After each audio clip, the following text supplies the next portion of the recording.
अंबरनाथ विधानसभेत उद्धव ठाकरे गटाचे उमेदवार राजेश वानखेडे यांच्यासाठी सुषमा अंधारे यांची जाहीर सभा। या सभेत सुषमा अंधारे कोणकोणते मुद्दे उपस्थित करतात आणि काय बोलतात याकडे सगळ्यांचं लक्ष लागलंय। महायुतीचे राष्ट्रवादीचे उमेदवार मंत्री अनिल पाटील यांच्या विरोधात बंडखोर शिरीष चौधरी यांनी अपक्ष उमेदवारी अर्ज भरला, त्यामुळे भाजपकडून शिस्तभंगाची कारवाई करण्यात आली आहे। मलकापूर मतदारसंघातील भाजप उमेदवार चैनसुख संचिती प्रचाराला लागलेत। सर्वसामान्य नागरिकांच्या भेटी घेत संचिती थेट शेतकऱ्यांच्या बांधावरती पोहोचलेत। महायुती असताना सुद्धा भाजपचे उमेदवार संजय सावकारे शिवसेना पदाधिकाऱ्यांना विश्वासात घेत नाहीत। याच्या निषेधार्थ शिवसेनेच्या पदाधिकाऱ्यांनी भुसावळमध्ये सावकारेंच्या कार्यालयाजवळ घोषणाबाजी केली। मुख्यमंत्री एकनाथ शिंदेंनी प्रकाश आंबेडकरांची भेट घेतली। त्यांचं नुकतंच ऑपरेशन झालं होतं म्हणून भेटायला आलो, कुठलाही राजकीय अर्थ काढू नका अशी प्रतिक्रिया मुख्यमंत्र्यांनी दिली। ठाकरे गटाचे नेते राजन विचारेंनी मतदान केंद्रावरती सीसीटीव्ही यंत्रणा बसवा अशी मागणी केली। लोकसभा निवडणुकीत मोठ्या प्रमाणात बोगस मतदान झाल्याचा आरोप करत त्यांनी ही मागणी केली। महायुतीचं सरकार भ्रष्ट मार्गाने आलेलं सरकार आहे, या सरकारला घालवल्याशिवाय पर्याय नाही असं म्हणत राष्ट्रवादी काँग्रेस शरद पवार पक्षाचे नेते जयंत पाटलांनी महायुती सरकारवर हल्लाबोल केला। सोलापुरातल्या महेश कोटेंच्या प्रचार सभेत पाटील बोलत होते। सोलापूर डीसीसी बँकेचं 238 कोटी 43 रुपयांचं अनियमित कर्ज वाटल्याप्रकरणी तत्कालीन संचालक मंडळाला जबाबदार धरण्यात आलंय। त्यामुळे माजी उपमुख्यमंत्री विजयसिंह मोहिते पाटील, माजी मंत्री दिलीप सोपल यांच्यासोबतच 33 जणांना सहकार प्राधिकरणाचा जोरदार धक्का बसलाय।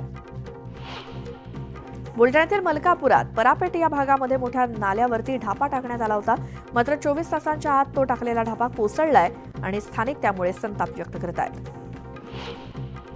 वर्षानुवर्ष रखडलेल्या पुनर्विकास प्रकल्पांना नोटीस बजावण्यासाठी म्हाडानं सुरुवात केली। 1200 प्रकल्पातील विकासकांना नोटीस बजावून म्हाडानं प्रकल्प ताब्यात घेण्याची तयारी दर्शवली आहे। राज्यात साथीच्या आजाराचा प्रभाव वाढलाय। राज्यात 10 महिन्यात मलेरियाचे 17,775 हजारांहून अधिक, डेंग्यूचे 17,389 रुग्ण आढळलेत आणि त्यामुळे नागरिकांनी काळजी घ्यावी असं मत आरोग्य विभागानं वर्तवलंय। जळगावच्या जामनेरमध्ये शेतकऱ्यांना मजुरीसाठी मजूर मिळत नसल्यामुळे कापूस वेचणीवरती परिणाम झाला। 10 रुपये प्रति किलो मजुरी देऊनही मजुरांनी पाठ फिरवल्यामुळे शेतकऱ्यांची चिंतेत भर पडली आहे। सांगलीच्या मळण गावात वटवाघुळाच्या हल्ल्यामध्ये 1.25 एकर द्राक्षबाग उद्ध्वस्त झाली। या घटनेत शेतकऱ्यांचं 10 ते 12 लाखांचं नुकसान झालंय। तातडीनं आर्थिक भरपाई देण्याची मागणी शेतकऱ्यांनी केली।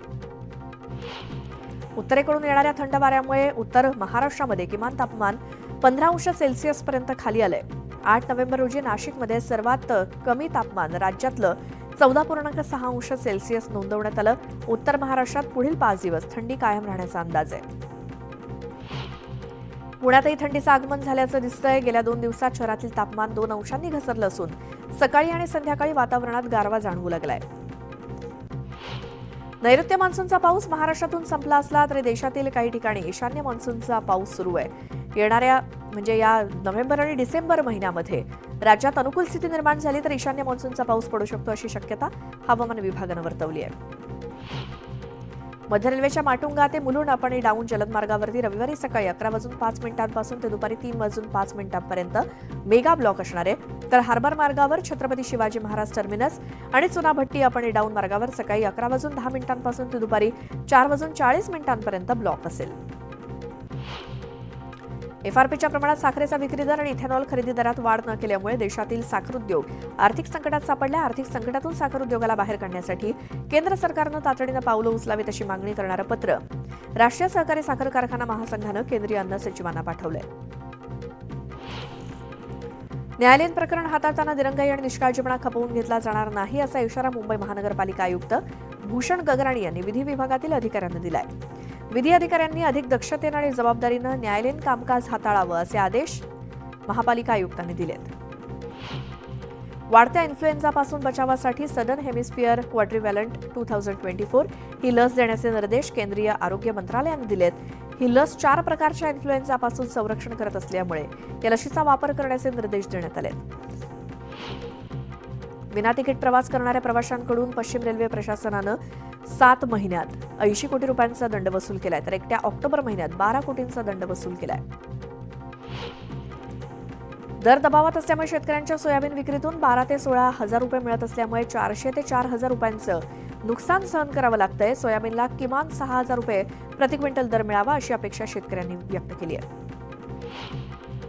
रबीतील पेरण्यांसाठी 1 महिना उलटून गेला तरी राज्यामध्ये आतापर्यंत केवळ 19% क्षेत्रावर म्हणजे 11,34,000 हेक्टरवरतीच पेरण्या झाल्यात. सर्वाधिक सुमारे 4,91,000 हेक्टरवरती पेरण्या पुणे विभागात झाल्यात. राज्यातील बाजार समितीत मुगाची आवक 1,242 क्विंटल झाली. त्याला 6,885 रुपये प्रति क्विंटल इतका दर मिळाला. बाजारात चमकी, हिरवा, लोकल आणि हायब्रिड या जातीच्या मुगाची आवक सर्वाधिक झाली आहे.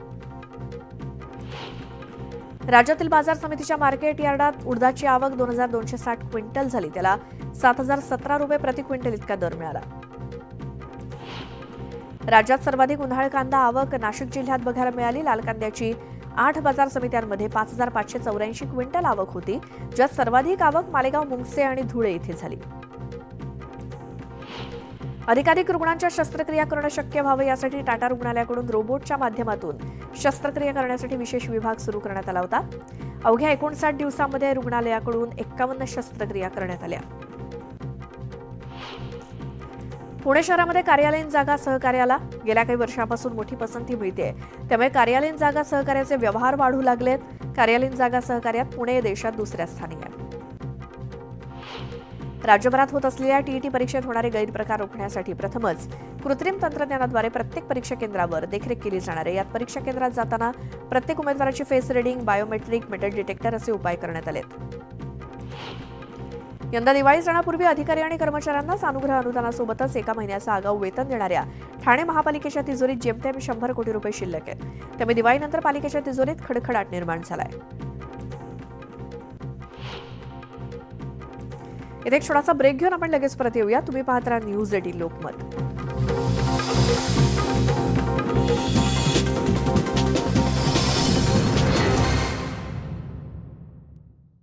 प्रताप सरनाईकांची भव्य रॅली काढत जोरदार शक्ती प्रदर्शन केलंय. शिवसेनेच्या शेकडो कार्यकर्त्यांनी रॅलीत सहभाग घेतलाय. आपण मुख्यमंत्री पदाच्या शर्यतीत नसल्याचं वक्तव्य अजित पवारांनी केलं होतं. दरम्यान आमच्या पक्षानं महायुतीचा धर्म पाळण्याचं काम केल्याची प्रतिक्रिया राष्ट्रवादीचे नेते प्रफुल्ल पटेलांनी दिली आहे. भांडणं होऊ नये यासाठी युती धर्म पाळण्याचंही पटेलांनी म्हटलंय.